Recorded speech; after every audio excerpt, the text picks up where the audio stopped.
Bonjour, je m'appelle Magali Favre, je travaille chez Antea Archéologie, un bureau d'études dans le domaine de l'archéologie préventive.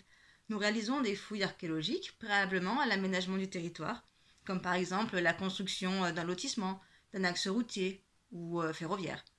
Plus précisément, je suis archéozoologue, c'est-à-dire que j'étudie la relation entre l'homme et l'animal.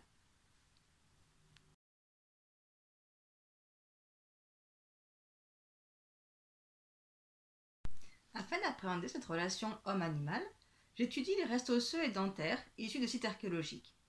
D'un point de vue pratique, à partir d'un fragment d'os, il me faut retrouver à quelle partie du squelette il se réfère et à quel animal il appartient.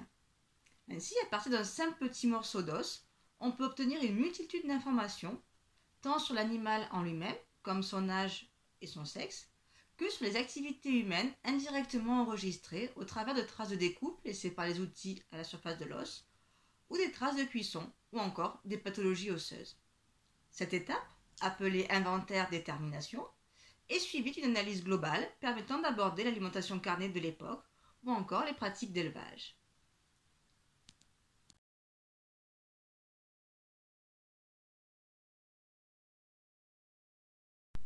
Le musée zoologique de Strasbourg dispose d'une ostéothèque remarquable, unique dans le nord-est de la France. Une ostéothèque, c'est un lieu où sont rassemblés tous les éléments squelettiques d'animaux que l'on peut rencontrer en contexte archéologique.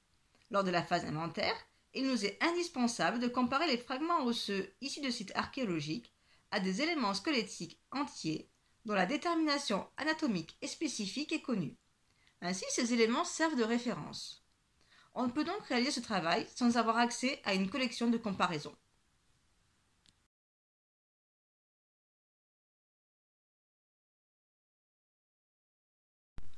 Outre la présence de l'ostéothèque, le musée zoologique de Strasbourg est également un lieu de rencontre et de discussion avec d'autres archéozoologues, qu'ils soient rattachés au CNRS, à l'université ou à d'autres institutions. De nombreux projets scientifiques ont pu naître de cette collaboration.